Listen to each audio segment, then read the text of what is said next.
Hello friends, welcome to my YouTube channel Indian history by Lokesh. और आज हम सिंधु घाटी सभ्यता का अपना जो तीसरा टॉपिक है या तीसरा जो पॉइंट है लोथल, उसके बारे में डिस्कस करेंगे।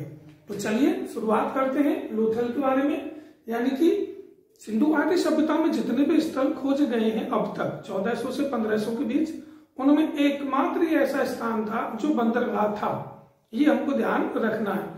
एकमात्र बंदरगाह होने के जो साक्ष्य मिले हैं वो यहाँ लोथल से मिले हैं। तो इसके बारे में जान लेते हैं। नंबर 1 पॉइंट, इसकी खोज, और खोज बताई जाती है 1954 ईस्वी में। ठीक है स्टूडेंट, 1954 ईस्वी में इसकी खोज हुई थी। और खोज का जो श्रेय जाता है और इसके खोजकर्ता थे और वो थे S.N. राव, अर्थात इनका पूरा नाम था शिकारीपुरा रंगनाथ राव। आप ध्यान रखना। और इनका जन्म हुआ था 1922 ईस्वी में और इनकी मृत्यु बताई जाती है 2013 ईस्वी में। इनका जन्म S.N. राव का 1922 में एक शिमोगा जिला था, शिमोगा जिला कर्नाटक का। और इनकी मृत्यु हुई थी 2013 ईस्वी में बेंगलोर में, कर्नाटक बेंगलोर। ठीक है स्टूडेंट, आगे चलते हैं। खोज हो गई 1954, खोज करते ही हो गए। अब चलते हैं अपना जो अगला पॉइंट है नदी। ये जो लोथल जो सभ्यता है किस नदी के किनारे है? तो देखिए उस समय जो नदी थी उसका नाम था भोगवा नदी, भोगवा नदी। और ये नदी है यानी कि गुजरात में। और इसका आज वर्तमान में नाम क्या है? इसी नदी का आज वर्तमान में नाम है साबरमती। शायद आप जानते होंगे साबरमती के नाम से। भोगवा नदी को प्राचीन काल में, यानी कि भोगवा जो नदी थी जो प्राचीन काल में, उसको आज वर्तमान में साबरमती कहते हैं। इसका एक धार्मिक और वो है महत्व कि भगवान शिव और पार्वती भी यहाँ बताते हैं कि वो लोग यहाँ आए थे प्राचीन काल का, जैसा अपना जो वेद वगैरह बताते हैं। आगे चलते हैं। अगर क्वेश्चन ये पूछ ले कि ये सिंधु सभ्यता का जो लोथल जो शहर है ये भोगवा नदी के किस किनारे है, अगर ये पूछता है कि भोगवा नदी के दाएं है या बाएं है, तो ये ध्यान रखना ये दाएं भाग में है। ठीक है स्टूडेंट, दाएं भाग में, अर्थात भोगवा नदी के दाएं तरफ। मैं आपको मैप के माध्यम से यहां बता दूं, जैसा कि आप जानते ही हैं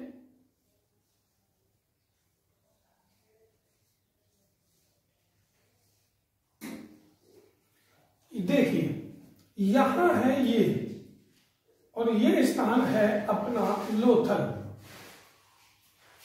ठीक है स्टूडेंट, और यहां ये नदी है भोगवा।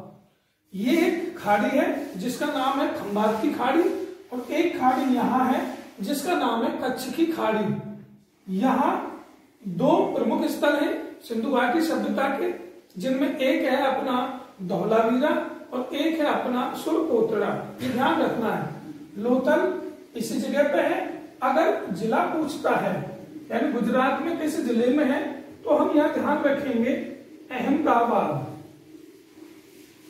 गुजरात के अहमदाबाद जिले में है लोथल, भोगवा नदी के दाएं तट पर। यह हमको याद रखना है। आगे चलते हैं।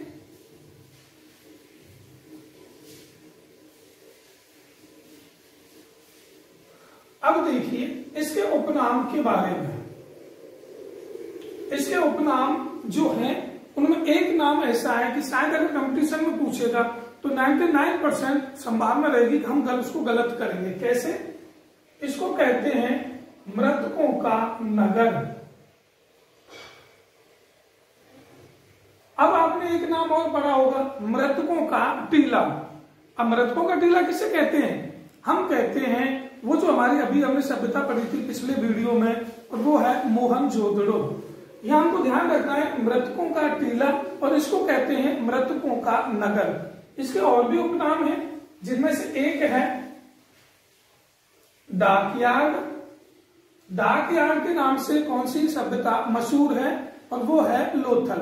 और एक है इसका गोदीवाड़ा अर्थात, और एक है इसका नाम बंदरगाह सभ्यता। ये तीनों जो नाम हैं, इन तीनों नामों का अर्थ एक ही है, यानी कि बंदरगाह। इसको हम डाकयार्ड सभ्यता भी कहते हैं, इसको हम गोदीवाड़ा भी सभ्यता कहते हैं, इसको हम एक बंदरगाह सभ्यता भी कहते हैं। एकमात्र बंदरगाह जहां साक्ष्य मिले हैं। और मुख्य जो उपनाम है वो है मृतकों का नगर। इसके पीछे का कारण क्या है, मृतकों का नगर क्यों कहते हैं? कि जो इसका जो पूर्वी भाग था, मैं आपको आगे समझाऊंगा वीडियो में, चलिए उसको आगे ही समझा देते हैं। आपको मुख्य ये पॉइंट याद रखने हैं। खोज 1954, खोजकर्ता SN राव यानी शिकारीपुरा रंगनाथ राव, जिनका जन्म 1922, मृत्यु 2013। जन्म स्थान मृत्यु स्थान दोनों कर्नाटक में है, वो शिवमोगा जिला है और यहाँ बेंगलुरु। नदी भोगवा नदी है, जिसको आज हम साबरमती के नाम से जानते हैं, और ये लोथल अहमदाबाद जिले में है। ठीक है, भोगवा नदी के दाएं भाग में है। इसके उपनाम मृतकों का नगर और एक डाकयार्ड गोदीवाड़ा या बंदरगाह सभ्यता। यहां तक क्लियर है। अब हम आगे चलते हैं।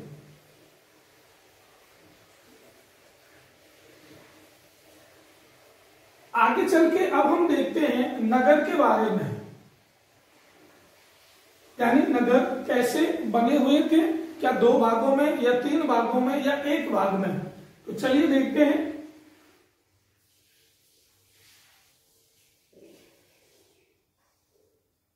पहला भाग और ये दूसरा भाग। नगर 2 भागों में बना हुआ था। इसको कहते थे पूर्वी टीला और इसको कहते थे पश्चिमी टीला, यानी वही या गढ़ी दुर्ग कह लो या फिर इसको पश्चिमी टीला कह लो। लेकिन एक मुख्य विशेषता क्या है वो आपको यहां देखनी है, और वो मुख्य विशेषता है कि ये दोनों जो स्थल हैं, पूर्वी टीला और पश्चिमी टीला, ये दोनों स्थल एक ही रक्षा प्राचीर से घिरे हुए हैं। यहाँ विशेष ध्यान देने योग्य बात है, ये जो है ये परकोटा कह लो या कह लो इसको अपन कह देते हैं, यहां लिख देता हूं रक्षा प्राचीर, यानी कि एक ऐसी दीवार कि कभी अगर नदी का जल स्तर बढ़ता है तो फिर ये पहले जो रक्षा प्राचीर है उस जल स्तर को थोड़ा संभाले और ये जो सभ्यता है नष्ट होने से बचे। और यहाँ ऐसे ये नदी है साबरमती, ये आपको यहाँ याद रखना है। आज साबरमती है, पहले इसका नाम था यानी कि भोगवा, ये ध्यान रखना है। दोनों ही पूर्वी घाट या कह लो पश्चिमी घाट या पूर्वी टीला पश्चिमी टीला, ये दोनों स्थल एक ही रक्षा प्राचीर से घिरे हुए हैं, ये विशेष ध्यान रखना है। अगर पूछता है क्या यही एकमात्र ऐसा स्थल है सिंधु घाटी सभ्यता का जो दोनों नगर एक ही रक्षा प्राचीर से घिरे हुए? एक स्थल और आपको याद रखना है और वो है सुरकोतड़ा। सुरकोतड़ा जहां घोड़े के साक्ष्य प्राप्त हुए हैं, घोड़े के अवशेष जीवाश्म मिले हैं। अब देखिए परकोटा दोनों ही भागों को अपनी ओर से यानी घेरे हुए हैं सुरक्षा की दृष्टि से। अब जो यहां मिला है उसकी हम बात करते हैं।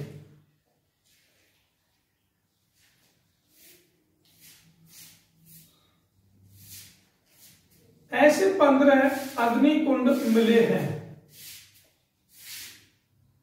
ये ध्यान रखना 15 अग्निकुंड 15 मिले हैं और यानी पूर्वी भाग में मिले हैं।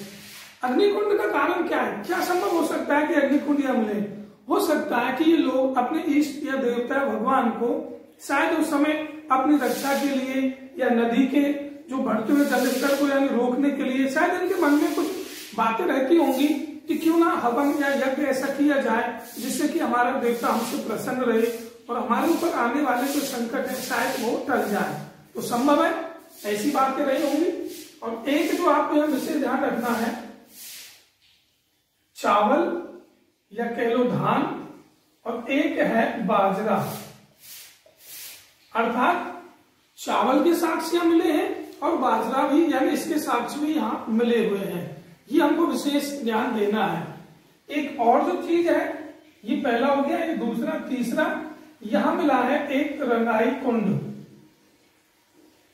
अर्थात ये अपने कपड़ों को, वस्त्रों को वहां रंगते थे। एक रंगाई कुंड भी वहां मिला है। चौथा, एक यह मिला है अनाज पीसने का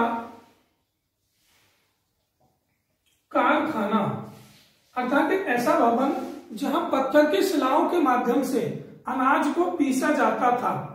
ये ध्यान रखना है, कहीं आकृति गोल भी मिली है, कहीं आकृति उन पत्थरों की चौकोर भी मिली है। अनाज पीसने का कारखाना। आगे चलते हैं और देखो, यहां पे लिख रहा हूं 5वां जो पॉइंट है इसमें,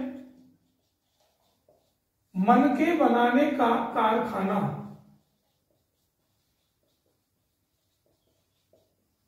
अर्थात मनके क्या है?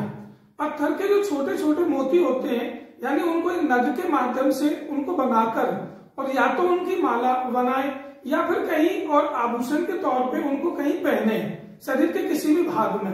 तो ऐसे एक कारखाने के प्रमाण मिले हैं जहां पत्थर के छोटे छोटे नग बनाए जाते थे। आप मनके का मतलब 1-2 किलो 5 किलो या 1 मन से मत समझ लेना, ठीक है ना। तो ये मनके बनाने का कारखाना, एक अग्निकुंड के साथ, एक चावल और धान के साथ, ये यहां याद रखना है। और सबसे जो महत्वपूर्ण बात है, सबसे महत्वपूर्ण बात यहां संख्या में लिख देता हूं, और वो है 20 कब्र। अर्थात 20 ऐसी कब्रें मिली हैं, यानी कि जहां लोगों को दफनाया गया। और वो कहां मिली हैं? ये जो रक्षा प्राचीर है और ये जो पूर्वी टीला है, इसके मध्य में 20 समाधियां मिली हैं। उन 20 समाधियों में से ये ध्यान रखना 3 युगलों की हैं।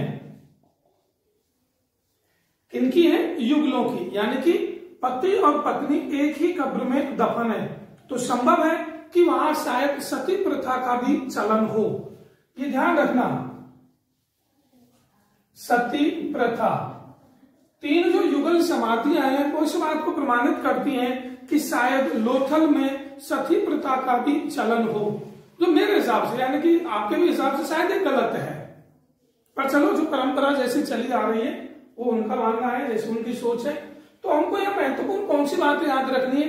नंबर 1 15 अग्निकुंड, नंबर 2 चावल और बाजरे के साथ, और नंबर 3 ये जो है 3 युगल यानी कि कब्र। और शेष जो 17 हैं वो केवल व्यक्तियों की कब्रें हैं, उनके साथ यानी उनकी पत्नियां नहीं है वहां दफन। ये ध्यान रखना है, ये विशेष महत्वपूर्ण बात है। एक रंगाई कुंड के साथ से, एक अनाज पीसने का कारखाना है, और एक मनके बनाने का कारखाना है। और यहाँ एक बात और मैं आपको बता दूं कि यहाँ जो मोहरें मिली हैं, मोहरें मोहनजोदड़ो की जैसी ही है, वर्गाकार है, और उन मोहरों पर गोरिल्ला और एक 12 सिंगा इनकी आकृति बनी हुई है। ये आपको विशेष यहाँ ध्यान रखना है। तो मैंने आपको आज लोथल के बारे में बताया। खोज 1954 में खोज करता SN राव, नदी भोगवा है, अहमदाबाद डिस्ट्रिक्ट में है, ये ध्यान रखना है। और उस नदी के दाएं तरफ है, उपनाम में मृतकों का नगर है। एक हम इसको डाकयार्ड भी कह देते हैं, एक हम इसको गोदीवाना भी कह देते हैं, एक हम इसको बंदरगाह सभ्यता भी कह देते हैं। नगर 2 भागों में मिला है, पूर्वी भाग और पश्चिमी भाग, दोनों ही एक ही रक्षा प्राचीन से घिरे हुए हैं। और जो मुख्य इसमें इंपॉर्टेंट क्वेश्चन है, नंबर 1 15 अग्निकुंड मिले हैं, बाजरा और चावल इसके साक्ष्य मिले हैं, एक 3 युगल है उनकी समाधियां मिली है, कुल